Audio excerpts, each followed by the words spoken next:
My name is Ian Dallas, and I'm the creative director on What Remains of Edith Finch. When we start off, we have, like on this game, we had 3 people. So I was mostly doing blue sky prototyping, so coming up with like the concept of the game, writing a bunch of documents, putting together a lot of reference photos and videos and little like animation prototypes. And then as we built that up, I would switch to doing more gameplay programming, and then by the time we got to 15 people, then it was kind of like half of the time was spent working on game stuff, and then half the time spent just kind of managing people and overseeing the the big ship that we were running. And then by the end, it sort of shifts again to doing a fair amount of publicity and promotional work, and all the little bits that need to happen to make a game. So I mean, that's what's really fun about being a creative director, is that it changes so much over the course of the project of whatever needs to be done at a high level. Yeah, I mean the game, I would describe it, I guess, as like pathologically innovative. We have a goal of trying to not let players get comfortable. We want the games to feel like the way a lot of games do for about 10 minutes of their beginning, where you're first learning like what the controls do, and then most games shift to then like once you understand how the game works, it became sort of a test of that, and then gradually making those mechanics more and more complicated. Our games try to stay in that kind of beginner's mind place, and our games are about the unknown. So this game was about the sublime, and a big part of that is that you're confronting something that feels like beautiful and overwhelming, but that it's also novel. Something that is sublime tends to be a feeling that like you're in an unfamiliar place. And so for us, having a game that is constantly changing its mechanics and its aesthetics and its perspective was a way to keep players always a little unsure of what was around the corner. And sort of making the unknown tonal element of the game be something that the players could actually feel like in their controller, essentially, and how they were interacting with the game. We approach our games as very holistic experiences, so we don't come in saying like, oh, games are interactive media, and so everything must be interactive, like cutscenes are bad. I don't have any problem with like cutscenes per se, or the way that games often tell stories, but I just feel like as a player personally, they take me out of it and they make it feel more like I'm playing a conventional game. I guess that's one of the reasons why, among many, why we chose to make this experience so different from the way that most games work. Like we talk about the mechanics as being very evocative. We wanted everything the player is doing to feel like it's expressing this mood. I think a lot of times in games, the overall tone experience that a player has is somewhat accidental. Like you'll take, as a game developer, something like, the ancient Greek gods or something as a premise, but then you'll also take like a cover-based shooter or whatever and like sandwich them together, and you get some kind of tonal effect that is a little bit haphazard.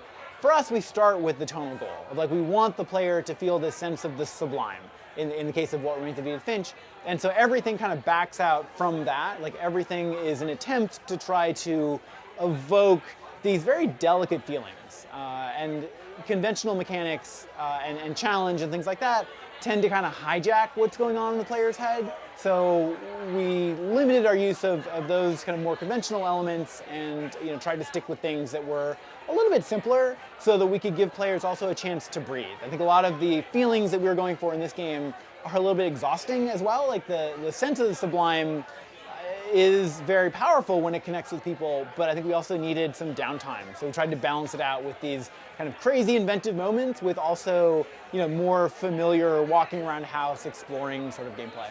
So the seed crystal of the game that became What Remains of Edith Finch was my experience of scuba diving as a teenager, and the feeling I had of looking at the ocean floor sloping away into what seemed like an infinite darkness. And what I realized, like the description of that I came up with was that it was this encounter with the sublime of something that feels beautiful, but also at the same time overwhelming. So it's a moment that reminds you of how unknowable the universe is. And we started by making like a literal scuba diving simulator, and realized that didn't really feel like the experience we wanted to. It felt a little bit too much like a game. I think controlling a player or controlling a diver underwater is just a little too arbitrary, and it sort of puts too much focus on the controls.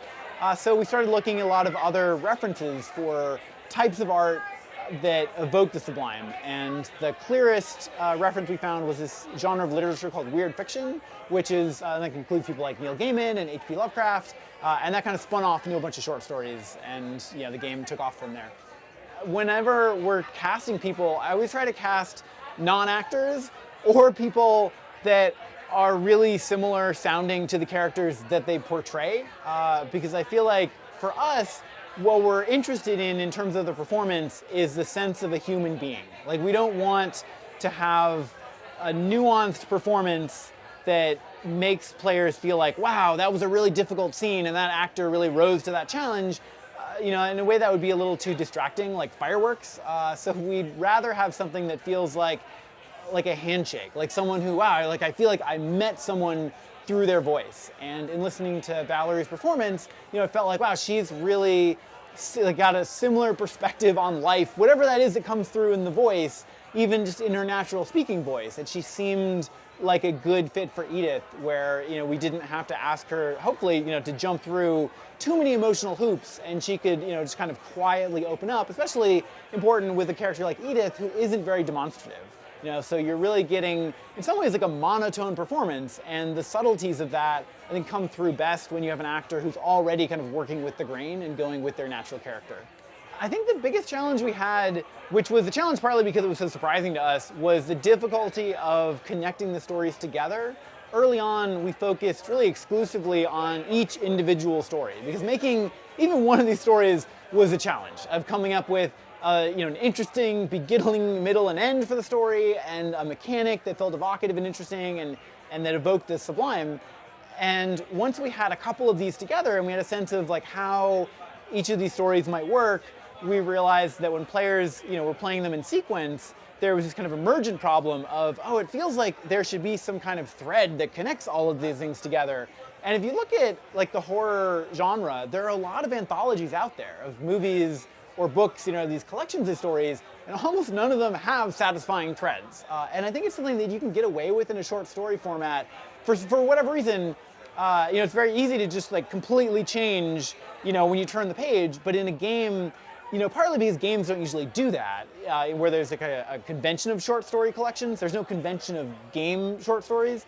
So we found ourselves, close to the end of development, really, suddenly, with this problem of like, oh, how do we, put these things together? And ultimately, a lot of that solution came down to, putting the weight on Edith's shoulders and making the house a more important part of the game than we had initially expected that it would be, just so that we could, merge these stories together and give players time between the stories. Like I said before, like these emotional, intense moments needed time to cool down and to let players kind of reflect on what they had just experienced. Oh, I have no idea what it takes to make a game that people care about. I only know what it takes to make a game that I personally care about, and I would say, basing it on something in the very beginning that is a feeling that is important to you has been really helpful for us. Both of the games started off as these, really in essence they were about a feeling of what it was like, in real life to experience a certain emotion, and the games themselves changed so drastically over the course of development that any original concepts we had of the game were pretty much lost. But having a focus on something that was at the same time like very general, but then also like specific enough that you could look at like what this feeling means to you, that can evolve over the course of all of the changes, I think was helpful. That doesn't really help in terms of getting the game out to a larger audience, but I think if it's something that is really specific to you that you can look at, hopefully there's something, that will connect with other people, because a lot of the times, the strongest emotions that we have that we think are so private are actually very shared. And that's certainly been the case with Edith Finch, where when we were making it, it felt very insular to me of like what it was like growing up in Washington State in the Pacific Northwest, at a certain time of my life. But that doesn't seem to have been a problem for other people so far.